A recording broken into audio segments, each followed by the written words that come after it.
تو ہمارے سارے پکوڑے والوں کو شوق چڑھا ہوا رمضان آئے پکوڑے وکن گے، سموسے والے آندے پہ رمضان آوے سموسے وکن گے، جتیاں والے آندے پہ عید آوے جتیاں وکن گیاں۔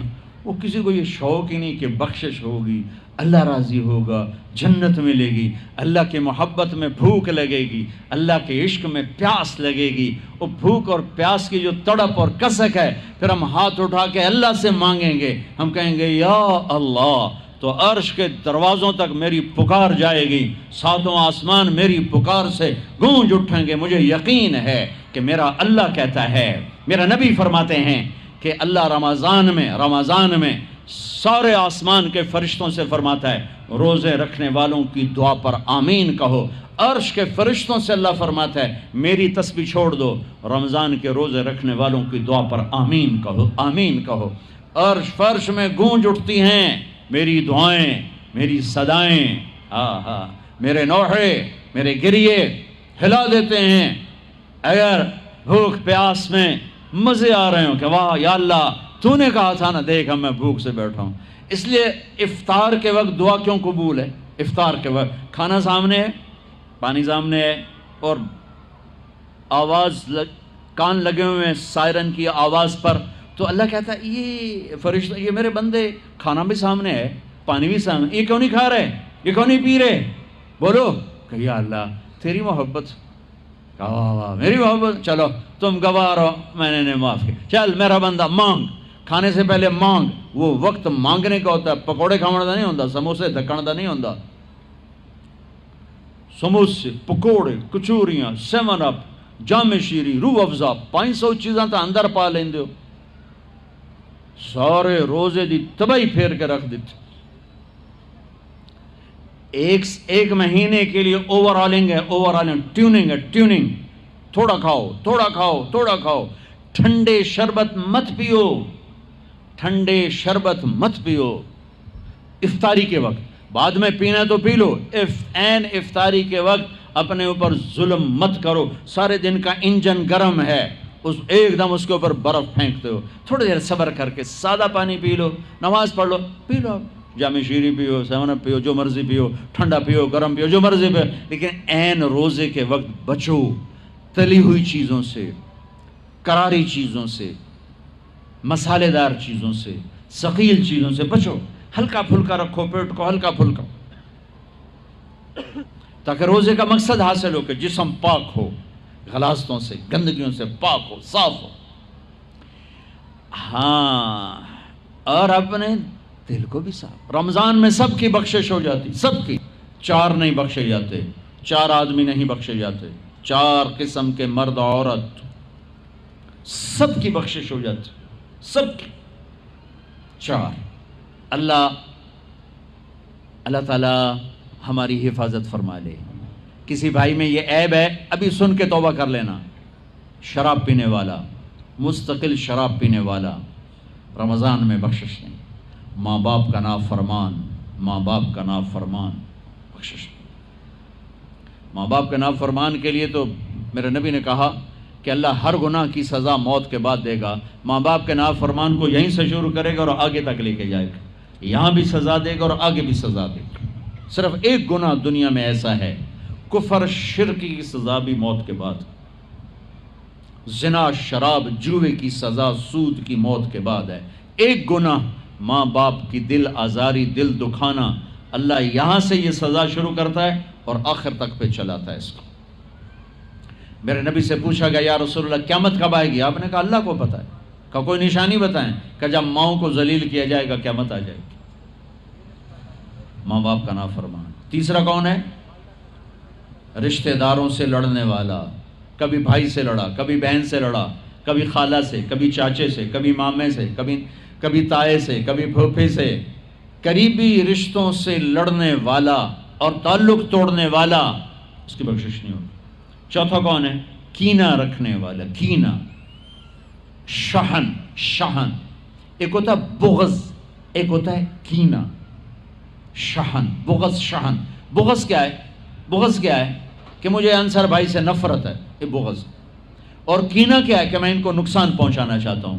نفرت کے ساتھ ان کی ٹانگیں کھینچنا چاہتا ہوں، اس کو کینہ کہتے ہیں۔ تو یہ 4 برائیاں معاف نہیں ہیں۔ ہاں کوئی توبہ کرے تو سب معاف ہو گیا، سب معاف ہو گیا، سب معاف ہو گیا۔ تو اللہ نے ہمیں رمضان کا مہینہ دیا ہے، جہنم کے دروازے بند ہو جائیں گے، جنت کے دروازے کھل جائیں گے، فرض 70 فرض کے برابر ہو جائے گا، نفل فرضوں کے برابر ہو جائے گا، تراویح کے ہر سجدے پر 1500 نیکی لکھی جائے گی، ہر سجدے پر 1500 نیکی لکھی جائے گی، 20 رکعت 40 سجدے 60,000 روزانہ۔ یہ تمہارے کلب ایدا پٹھا جا نہ ہے کی نہ ہے میں نے حالی تھی نہیں سر لگی ہے تھی آدھے کی ہو، چلو جڑا بھی نہ ہے ٹھیک۔ یہ بہت بڑا کلب مجھے نظر آیا۔ یہ یہاں باہر ایک چھوٹا سا پرچہ لگا دیں کہ جو یہاں آ کے تراویح پڑھے گا ہر سجدے پر اس کو 150 روپیہ دے، 150 چھوڑو 15 روپے دیے جائیں گے، ہر سجدے پہ 15 روپے دیا۔ ایتھے ویکھا جی لڑائیاں کیویں ہوندیاں، اے سارے پوترے دادیاں نو چاہتے لے آون گے، دو ترے نانیاں نو چاہتے، نانی ٹر آج تراویح تینوں پڑھاون، دادے نانیاں نو پوچھدا کوئی نہیں، انہاں دی عید ہو جاونی، تسی ایتھے اعلان کر کے لکھ دیو بھئی جڑا ایتھے آوے گا نا انہوں اسی فی سجدہ 15 روپے دیواں گے۔ ایتھے پھر چھوٹے ویکھے جے کیویں چل دے۔ او میرے نبی، او میرے محبوب، او میرے پیارے اور میرے اللہ کے پیارے دلارے راج دلارے، وہ کہہ رہے ہیں او میری امت 1 گھنٹہ لگا لو، 1 گھنٹہ 40 سجدے، ہر سجدے پہ 1500 نیکی، 60,000 نیکیاں، اور ہر سجدے پر جنت میں ایک سرخ یاقوت کا محل، اور ہر سجدے پر جنت میں ایک درخت جس کے نیچے 100 سال گھوڑا دوڑ سکتا ہے۔ اتنے تھوڑے وقت میں اتنی کمائی۔ اب 8 تراویح پڑھ کے آدھی مسجد خالی جا رہے، کتنے جا رہے ہو، کی کرن جا رہے ہو، کوئی کام نہیں، 8 پڑھ کے جوتا اٹھا کے جا رہے ہیں۔ اے بھائی پڑھ دو، سال کے بعد آیا ہے موقع اللہ سے لینے کا، اور ہر سجدے پر یہ کچھ اللہ دے رہا ہے۔ اور پھر جب آخری رات ہوتی تو اللہ فرماتے ہیں میرے فرشتوں، میرے بندوں کی رات کی تراویح اور دن کا روزہ، اس کے بدلے میں نے ان کے پچھلے سارے گناہ معاف کر دیے۔ اور آسمان پہ ایک فرشتہ اعلان کرتا ہے یا باغ الخیر ابشر و اقبل، اے بھلائی کے چاہنے والے آگے بڑھ خوشخبری ہو، اور اے برائی کے کرنے والے بس کر اور واپس ہو۔ اور اللہ کا عرش مستقل پہلے آسمان پہ آ جاتا ہے، عرفات کے دن صرف عرفہ کے دن پہلے آسمان پر، لیکن رمضان میں پورا رمضان عرش پہلے آسمان پر۔ اور میرے اللہ کا اعلان ہے، کوئی بخشش چاہنے والا ہے، کوئی توبہ کرنے والا ہے، کوئی رزق لینے والا ہے، کوئی سوال کرنے والا ہے، کوئی دنیا اور آخرت کی حاجت لینے والا ہے، کوئی مانگنے والا، ہر وقت اللہ کی طرف سے اعلان ہوتا ہے۔ اس مہینے کو بناؤ، دنیا کماؤ، حلال کمانا کوئی، میں تو ویسے مذاقن کہہ رہا ہوں، ہر ایک دنیا کمانا کوئی منع تھوڑا ہی، حلال کمانا کوئی منع تھوڑا ہی ہے، لیکن ایسی کمائی میں نہ لگو کہ روزے پہ زد پڑے، تراویح پہ زد پڑے، تلاوت پہ زد پڑے۔ میرے نبی پاک صلی اللہ تعالی علیہ وسلم رمضان میں قرآن کی تلاوت بڑھا دیتے تھے۔ قرآن رمضان کا سب سے بڑا وظیفہ، جی کوئی وظیفہ دسو، کوئی وظیفہ دسو، لوگ پوچھتے ہیں جی رمضان کا کوئی خاص وظیفہ بتا رہا ہوں۔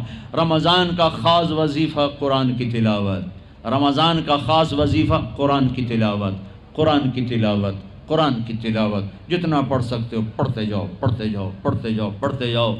میرا ایک ساتھی ہے مولوی ثناء اللہ، وہ ایک دن میں پورا قرآن ختم کرتا ہے، ایک دن میں پورا قرآن، ایک دن میں پورا قرآن، پورے رمضان میں 30 قرآن ختم کر دیتے، سوائے اس کے بیمار ہو جائے تو کوئی بیمار ہو جائے تو 10 پارے، ورنہ پورا قرآن رمضان، قرآن پورا قرآن۔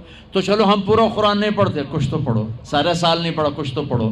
رمضان کا وظیفہ قرآن کی تلاوت، رمضان کی تسبیح قرآن کی تلاوت، رمضان کی خدمت، روزے افطار کرواؤ، سحری کھلاؤ، افطاری کراؤ، غریبوں کو مدد کرو، زکوٰۃ دو، اپنے مزدوروں سے کام تھوڑا لو، گھر کے نوکروں سے کام تھوڑا لو، اور رمضان کی سب سے بڑی بات، آپس میں بغض سے دل صاف کرو. لڑے ہوئے ہو، رمضان آنے سے پہلے جیسے لوگ حج پر جانے سے پہلے نہیں فون کرتے ہیں، صلح کرتے ہیں، اتنا ہی ضروری ہے رمضان سے پہلے میں دل صاف کر لوں، میں معاف کر دوں، میں معافی مانگ لوں. زیادتی کی ہے تو معافی مانگ لوں، کوئی معافی مانگنے آیا تو معاف کر دوں. میرا دل صاف ہو، کسی سے بغض نہ ہو، کسی سے کینہ نہ ہو، کسی کا حسد نہ ہو، کسی سے رنجش نہ ہو. دل صاف کرو. صاف دل اللہ کا عرش بن جاتا ہے، اللہ کا عرش بن جاتا ہے، اللہ کا عرش بن جاتا ہے.